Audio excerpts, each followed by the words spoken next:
मेरे YouTube page astro knowledge पर आपका स्वागत है। नमस्कार, मैं हूं नरेश कुमार। सबसे पहले उन दर्शकों का धन्यवाद जिन्होंने पेज को सब्सक्राइब किया है, पेज के वीडियोस को शेयर कर रहे हैं, लाइक कर रहे हैं और कमेंट बॉक्स में हमें अपनी राय भी लगातार भेज रहे हैं।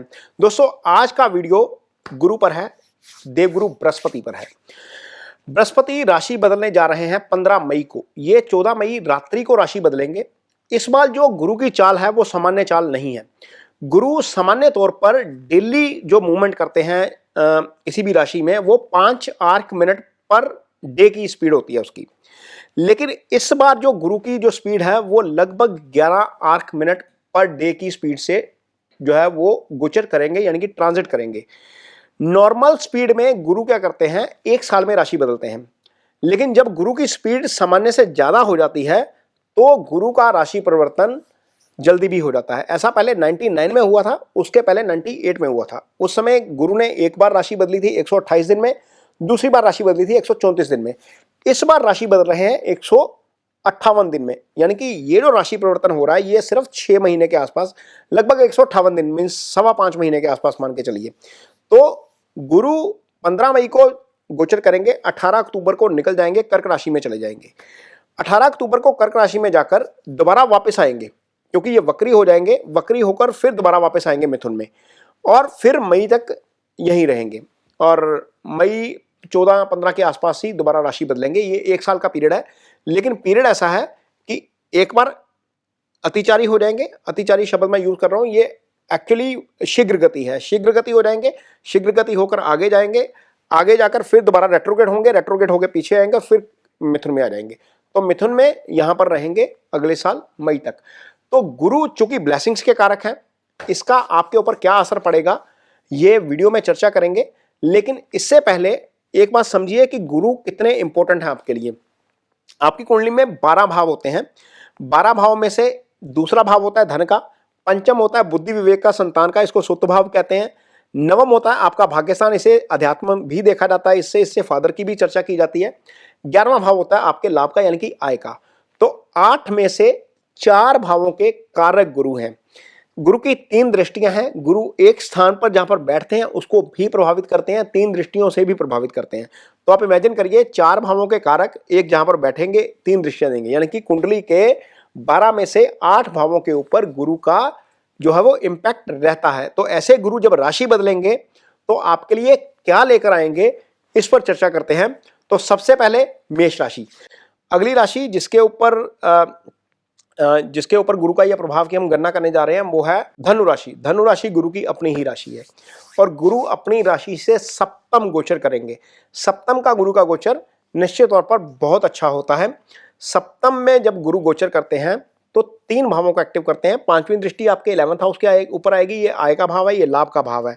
यहां से बड़े भाई का विचार किया जाता है, तो बड़े भाई के साथ अच्छी ट्यूनिंग हो सकती है, आय में वृद्धि हो सकती है। जॉब में आप यदि हैं तो यहाँ से एलिवेशन देखी जाती है, ये डिजायर्स का भाव है, तो तरक्की हो सकती है जॉब में, आय में वृद्धि हो सकती है। और गुरु जब यहाँ पर बैठते हैं तो सीधी दृष्टि आपके चंद्रमा के ऊपर है। तो चंद्रमा मन का कारक होता है, वहां पर आपको पॉजिटिविटी देखने को मिल सकती है। खुद में आप पॉजिटिव फील करेंगे, आपको लगेगा कि थोड़ा सा कॉन्फिडेंस आपका ज्यादा बढ़ गया है। और सप्तम चूंकि पार्टनर का भाव है तो सप्तम को भी निश्चित तौर पर प्रभावित करेंगे। शादी भी करवा सकते हैं यहाँ पर गुरु, और यदि पार्टनर के साथ ट्यूनिंग अच्छी नहीं चल रही है तो पार्टनर के साथ वो ट्यूनिंग भी अच्छी हो जाएगी। चूंकि गुरु 4th भाव के भी स्वामी हैं आपके चार्ट में, तो 4th के भी अच्छे फल कर सकते हैं। यहाँ पर मकान या कोई रियल एस्टेट से संबंधित या कोई गाड़ी खरीदने से संबंधित काम हो सकता है। गुरु यहाँ पर बैठेंगे तो 9th दृष्टि देंगे आपके 3rd हाउस को।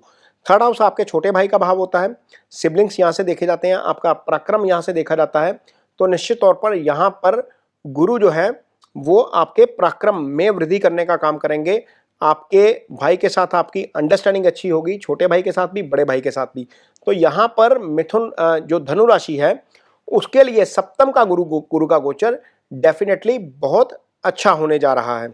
यदि आपकी कुंडली में गुरु की पोजीशन खराब है, गुरु आपकी कुंडली में 8th हाउस में है, 6ठे भाव में है, 12वें भाव में है, गुरु राहु केतु एक्सिस में है, शनि मंगल के साथ है, गुरु सूर्य के साथ आकर अस्त बैठे हैं, तो आपको निश्चित तौर पर गुरु की रेमेडीज कुछ जरूर करनी चाहिए। गुरु की रेमेडी के तौर पर आप क्या कर सकते हैं, सबसे इजी रेमेडी जिसके लिए कहीं जाने की जरूरत नहीं है, ओम ब्रह्म बृहस्पतये नमः, ये गुरु का बीज मंत्र है। इसको रूटीन में आप जप सकते हैं, ये आपके लिए अच्छा है। दूसरी और सबसे अच्छी रेमेडी जिसके लिए आप ज्ञान का प्रकाश भी फैलाएंगे, आप गुरु को खुश भी करेंगे, क्योंकि गुरु ही ज्ञान के कारक हैं।